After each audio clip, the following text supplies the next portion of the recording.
Nagsiuwian na po yung mga kapatid niya nang natira na lang po. Yung pong anak kong si Antoinette, dumarating daw po yung kinakasama niya, si Rex po. Mga ilang oras lang po, tumatawag na po sa akin yung mga kapitbahay namin. Sabi po si Antoinette daw po, sinugod na daw po sa ospital dahil sa bahay pa lang daw po patay na yung bata.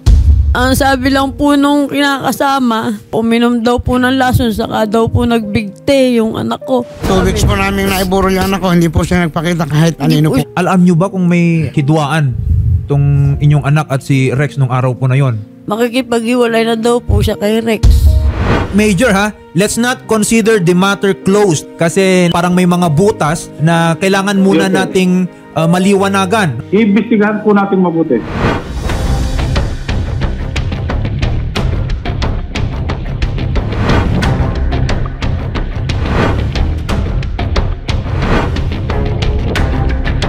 Una po ay dito po kami para makiramay sa nangyari po kay Antoinette. Pangalawa po, gaano na ho ba sila katagal na nagsasama tay? Yung inyo pong anak? Mga isang taon na po ako mahigit. Paano niya po nakilala itong si Rex? Punta po rito yan, pinakilala sa aming boyfriend po ng anak ko. Nabanggit po kung saan niya po nakilala? Sa ano po, sa cellphone lang po. Facebook? Opo. Ganon. Okay. Kamusta naman po yung unang taon na pagsasama po nila? Okay naman po nung ano eh. Ayos naman po, wala naman po. Nagtaka na lang kami ganun nga nangyari. Mula ho ba ma'am na sila ay naging magkarelasyon, ay nag-live-in na po ba agad sila? Opo. May pagkakataon ho ba na nakikita po ninyo na sila ay nag-aaway? Opo. Nag-ano po sila, minsan po kasi tamad yung lalaki pag pumasok ng 3 araw, hindi na po papasok kinabukasan. Nabanggit ho kasi nung una sa radyo na siya ay nagbigti. Opo. Siya ho ba ay naaktuhang nakahang o nakahiga na ho dito? Nakahiga na po, sa kahiga na. Nabanggit po ninyo na may isang witness na nakita na hawak-hawak siya. Opo. Binaba. Siya ho ang nagbaba kay Antoinette sa sahig. Nakita daw po niya na nasa baba na daw po si Antoinette nun. Ano ho ang statement naman po ni Rex sa inyo? Biktiro po, naglasong pa. Siya ho ba ang nagtanggal ho kay Antoinette? Siya daw po. Paano niya po nasabing nalason? Tinanong po siya nung doktor, ang sabi niya, uminom daw po ng lason saka nagbigte. Kung nagbigti at naglason, ibig sabihin ba ay nakita niya yung pangyayari? Sabi po niya, inabutan daw po niyang nakabiktin sabi niya. Kasi nung pina-autopsy ko po, ala naman daw po yung ininom na lason. Nung living po nagpakita? Hindi rin po siya nagpakita. Kahit po nung nandun sa morgue, hindi rin po niya pinuntahan si Antoinette. Ano daw ho ang rason niya? Ba't hindi ho nakikipag-ugnayan po sa inyo? Ala po, hindi po siya nakikipag-ugnayan sa amin Doon na ho kayo nagkaroon ng pagdududa? Opo. Hanggang sa kasalukuyan ho, hindi po nakikipag-usap kahit sa text po tay? Hindi po, Wala hindi. po. Wala po. Wala po siyang paramdam. Napakabait ng bata ni Antoinette, masipag, maalalahanin, maalaga. Hindi nga lang po namin alam ba't ginanon siya ni Rex. Sa tingin ho po ba ninyo, magagawa ng bata, ng inyong anak na Hindi gawin po, po ito sa kanyang sarili? Hindi po kasi kaya magpakamatay ni Antoinette. Kahit nga po yung magbigti, hindi niya po kayang gawin yun Ano po yung mamimiss po kay Antoinette na Napakarami po. Yung pagluluto lalo na po sa umaga. Gigising siya sa umaga, magluluto ng almusal. Titimplahan kami ng kape. Kahit yung kuya niya, gigisingin para lang magkapehin. Tapos siya, sasabihin niya, kuya, gumising ka na. Meron ka nang dadaling pagkain sa trabaho mo. Andito na rin yung kape mo. Ngayon po, ala na.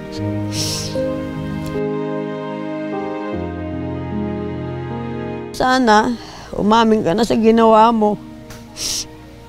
Sigurado naman, hindi ka makakatulog. Hindi ka patutulugin ang konsensya mo sa ginawa mo kay Antoinette. Wala naman pinakitang masama sa'yo, anak ko Bakit ginanon mo? Hindi sana Rex, kung umamin ka na, amin mo na katotohanan. Ngayon kayo mabigyan mo ng station ko ng anak ko.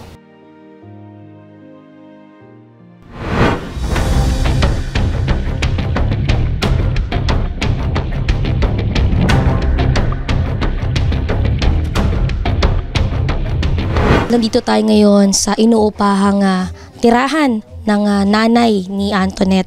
At kung makikita ho ninyo, dito nga daw ho nangyari yung insidente kung saan ay nakita na nagbigti nga raw po itong si Antoinette. Pero ito mismo, yung itsura ng crime scene. Ayon ho sa ating witness, ganito ang setup ng higaan. At kung saan nakita yung lubid ay doon sa bandang dulo. At nakita niya yung ulo ni Antoinette na nandito at yung kalahati ng kanyang katawan ayan, nandito na sa lapag.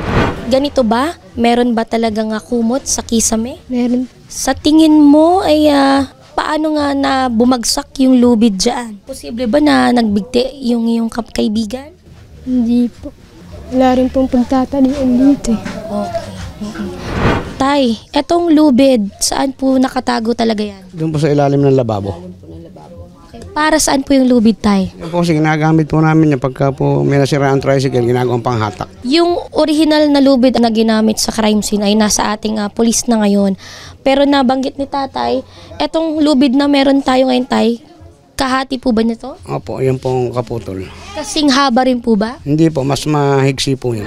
Sa tingin nyo ho, saan niya po posible isabit ni Antoinette yung lubid dito? Kung dito ho siya nadatnan ho na nabulagtana. Wala po siguro siyang paglalagyan eh. Napakalayo po eh.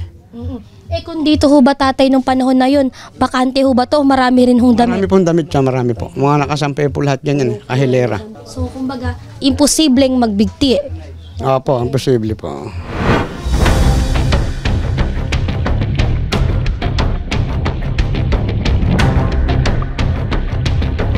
May alam po kayo noong July 4. Yung batang tinawag ng Rex, yun.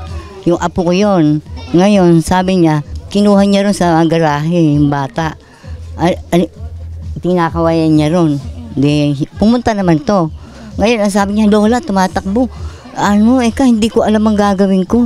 Halika, samahan mo ako. Pumunta naman ako. Ngayon, naabutan namin, nakahiga yung tunet. Ngayon, sabi ko, Hoy! Ba't hindi mo buhatin yan at ganyan-ganyan yung sikmura? Baka para huminga kung inatake man, gano'n. Diniin niyang gano'n. Tapos sabi ko, kako, patay na ata ito. Ba't ganito madilaw na? Walang talagang hindi magbibigti.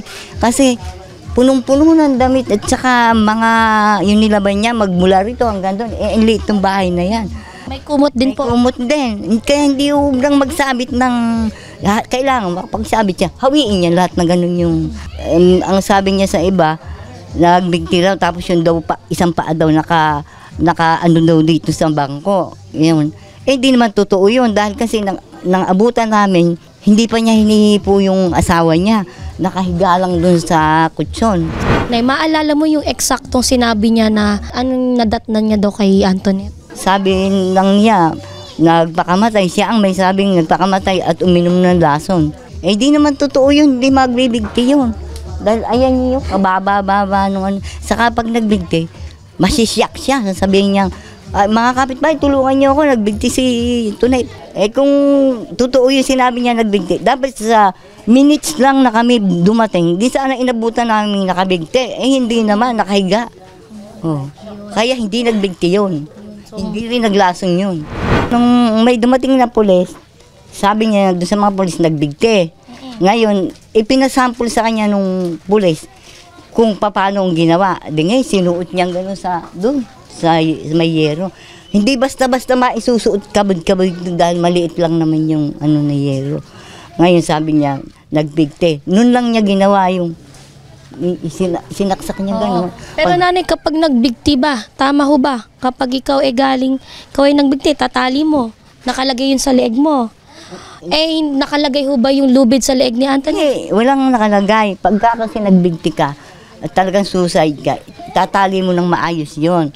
Lalagay mo sa leeg mong ganyan. Babagsak ka, nasa leeg. Pagkatapos, nakatali na rin yun. Ngayon, pag nahirapan ka sigurado, baka sipain mo na yung ayun. Noon magbibigti ka at hindi rin maaalis agad dahil andyan na lahat yung kapitbahay. Sana humiyaw siya kung totoong nagbigti. Kaya walang ibang pumatay doon, hindi siya. Dumating po si Rex noon dito po kasi kami noon nagbibingo. Kaya ako naman po kasi nakitang dumating siya noon. Ito po kasi bahay namin, tatakbo-takbo po ako. Nung huling takbo ko pong ganun, paalis na po yung mga kapatid niya. Tapos, andyan pa po ako sa amin, nakita ko pa po siya nakatayo doon. Nakalingon po siya habang paalis yung mga kapatid niya. Tapos, nung mga ilang sandali lang po, bago po ako bumalik dito, dumating na rin po si Rex. Tapos, nakita ko po, dyan siya pumasok sa may kwarto na yan. Okay. Buhay pa po si Antoinette noon. May mga narinig ho ba kayong ingay? Wala po, ma'am. Kasi po sobrang lakas. Andito lang po kami noon Andyan po kami lahat sa loob. Sobrang lakas po kasi ng ulan. Napansin nyo rin ba, bukas ho ba yung bintana ng bahay? Hindi po, bukas, sarado po lahat. Okay. Pero nung umaga po, bukas ba? Bukas po. Okay. Pero nung pagdating ni Rex, sinarado na po. Sarado na po lahat. Kaya po nagtaka nga po ako, hindi naman po si Tonet nagsasara ng bintana at pinto. Lagi pong bukas yan. Kahit nga po gabi, bukas po yung pinto nila eh. Wala rin kayo narinig na parang may bumagsak? Wala po, ma'am. Wala po talaga kaming narinig. Kamusta naman ho si Antoinette, ma'am, bilang kapitbahay? Ay, mabait po si Tonet, ma'am. Maganda po makisama. Bago lang po sila dito. Magbuwan pa lang po sila dito. Pero maganda po makisama si Tonet sa amin. Ano ang alam po ng mga kapitbahay patungkol sa relasyon nila? May nagbanggit na ilang araw na daw ho silang hiwalay. Opo, ilang araw na po siyang wala dito. Okay. Unang pagkakataon ulit na nakita mo siya. Opo. Pero kayo ho ba, ma'am, bilang kapitbahay, naniwala ho ba kayo na nagawa niyang gawin ito sa sarili niya? Hindi po. Nung nangyari na po kay Antoinette, anong itsura ho ni Rex nung nagkakagulo na? Ma'am, ma'am. Ano lang, sakto lang po yung emisyon niya. Siyempre pag po nakita niyo po yung asawa niyo nakabigte, maghihiyaw na po kayo. Yung kabinggo po naming lalaking kumpare ko po si Paring Aba, mas nataranta pa po siya nung naitakbo sa ospital si Antoinette. Nung siya pa po yung naghagilap ng motor na masasakyan. Bago mangyaring insidente, kailan niyo po huling nakita si Antoinette? Nang A4 po. Nandun nakita niyo pa po siya? Opo. Ano po ang ginagawa niyo doon sa kanila? Ano lang po, nagbanding-banding lang po kami. Pumunta po kami ron para po kumain din po kami. Sa loob ng bahay nila? Opo, mismo po. Ilan ho kayo na nagbabanding sa loob ng bahay? Marami po kami. Kami po mga mga kaibigan po niya, tapos bayo niya po, tapos kapatid niya po na dalawa, na babae po. Anong oras kayo pumunta at anong oras ho kayo umalis? Mga bandang tanghali na po yung mga bandang 2:00. Mga ilang oras kayo sa bahay nila, sir? Inabot po sila ng mga 4 hours po o 3 hours po sila. Kasi kami po, doon pasama-sama po kami sa may apartment po eh. Kamusta po yung banding nyo nung araw ho na yun, nung umaga? Masaya naman po kami magbanding araw-araw po. May nakwento ba si Antoinette na problema niya? Wala po. Actually po masaya po talaga kami. Andun din si Rex sa banding nyo? Wala po. Kami lang po yung mga nandun. Bakit wala si Rex? Yun na nga po nung 3 days na po silang iwalay nga po nun. Okay. 3 days na rin bang hindi umuuwi si Rex? Yes po. 3 days na po. Tapos nag-chat na lang po siya na si Rex po na namimilit po kay Tonet na sunduin po siya na gano'n na parang uwi po sa may bahay po ni Rex. Doon ba sa banding ninyo, naikwento din ba ni Antoinette na parang lugmok na siya, na nalulungkot siya, na wala si Rex sa piling niya? Wala po. Ano nga po? Parang masayang-masaya nga po si Tonet noon. Ala nga po siyang iniisip na po na problema po noon na kahit wala po yung asawa niya po noon. Kasi nga po yung ugali nga po ni Rex, iba nga po. Talagang mapanakit po siyang lalaki po talaga na 3 days na siyang hindi umuwi. Pero nung July 4, kung saan namatay si Antoinette na allegedly nagbigti, dumating si Rex. Paano niya nalamang nagbigti? Nabanggit niya po siya na susunduin daw po siya ni Rex. Tapos ayun po yung time na umuwi na po kami na. Ang time nga po na naghiwalay nga po kami noong 4:00 po. Last na hiwalay po namin na time po na 2:00 po. Buhay pa po si Tonet noon, noong 2:00. Meron ba kayong kapitbahay na nakakita na magsasabi na pag alis ninyo, dumating agad itong si Rex o itong si Tattoo? Opo, meron po. Ano lang po kasi, nung umalis po kami, minutes na lang po yung inano po ni Toto. Parang nung nakaalis na po kami, si Toto po, paano na po sa may apartment po namin. Parang nagsalisi lang po kami napunta po. Titignan talaga natin ang huli niyang kasama, itong si Antoinette. Kung kayong tatanungin, naniniwala ba kayo na uminom siya ng lason? Hindi po. Nabanggit niya ba na gusto niyang makipagbalikan? Ala po. Masaya na nga po siya nung naalis na nga po siya kay Tato. Kayo sir, anong kutob ninyo? Ano ang sa tingin nyong nangyari kay Antoinette? Sa akin po kasi, parang yun nga, pinatay nga po ni Rex na sinakal nga po. Kasi po, hindi naman po niya magagawin kasi halos mag-iisang taon na rin po kami magkakasama po na dito po sa bahay. Noong July 4 ng hapon, nakita mo ba si Rex? Opo, dumating po. Oras siya dumating kung maaalala mo? Hapon na po mga magpa-5 na po siguro. Ano yung napansin mo kay Rex? Bigla na lang po siyang pumasok sa bahay po nila Antoinette po. Tapos po, ilang minuto lang po tinawag po niya ako. Bakit kanya tinawag? Sinabi po niya sa akin na di raw po magising si Ate Antoinette po. Okay. Pinapasok ka niya sa bahay? Opo. Okay. Ano ang nakita mo doon? Nakita ko na lang po nakahiga na po si Ate Antoinette sa sopa po. Sa kutsyon po nila. Ano itsura nito, Net? Nakanganga po, tapos po nakakarap yung mata. Pero nakita mo ba yung bahay nila magulo? Magulo po. May nakita ka rin bang lubid doon?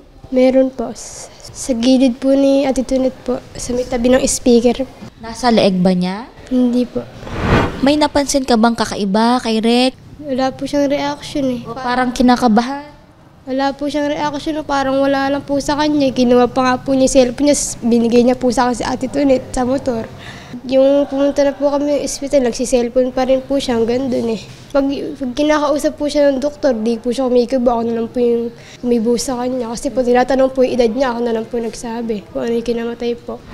Meron din nabanggit na uminom daw siya ng lason, sinabi din ba sa'yo ni Rex? Hindi po, sinabi lang po niya sa akin, di daw po niya magising. May nakita ka bang mga bote doon na parang sa tingin mo parang ininuman niya o baso? Wala pong bote dun eh.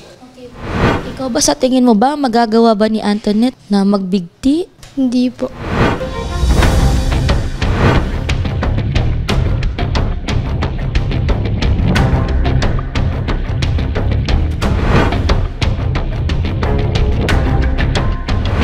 Well, ang update po natin sa kaso is by Monday po, maipapile po natin yung kasong murder against Rex Saavedra na live-in partner po ng ating victim na si Antoinette. Dito po sa ating pagkandak ng reinvestigation, ano po yung ating nadiskubre at kung meron na ho tayong mga witnesses na nagsalitan? Meron pong mga witnesses, lalong-lalo na po yung mga kapitbahay po ni Antoinette. Ito hong mga statement po na binigay ni Rex. Opo. Ito ho ba ay nagamit ho natin laban ho po sa kanya? Nabanggit, meron ho bang mga mismatch statements po siya na binigay po sa ating pulis? Napakarami pong mga inconsistency sa mga binitawang o mga ibinigay na information ni Rex Saavedra nung time na kinuhanan ko siya ng statement. Actually po, hindi lang po dun sa pag-inom ng lason nagkaroon ng inconsistencies. Marami pa po base po dun sa mga ibinigay na testimony ng mga witnesses natin. Sir, ano ho ang cause of death ni Antoinette? Ang cause of death po niya based dun sa autopsy result is asphyxia consistent with neck ligature. So it would suggest po na either talagang nagbigti siya or sinakal siya. Kaya dumating po kami sa conclusion na may posibilidad o malaki ang posibilidad na talagang pinatay si Antoinette ng kanyang ka-live-in partner po na si Rex. Ano po sir yung kasong maisasampa ho natin laban ho sa live-in partner ni Antoinette? Ang maisasampa po natin kaso dito kay Rex Saavedra ay murder po. Non-bailable po ito sir, no? Yes po. Maraming salamat po, sir. Nabibigyan na po ng hustisya anak ko. Maraming salamat, sir, kasi hindi po kayo nagsasawa sa amin sa pagtulong.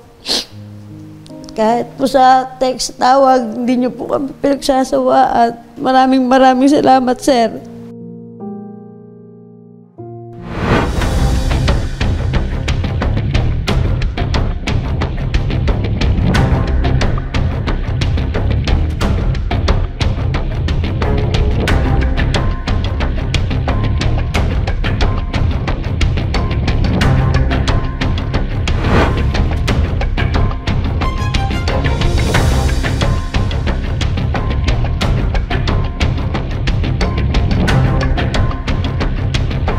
Idol Rapi, maraming salamat po. Nakapag-file na po kami ng kaso na murder para pumakulong na si Rex. Maraming salamat po sa tulong nyo. Makukuha na po namin yung hustisya para sa anak namin. Salamat po. Thank you po, Idol.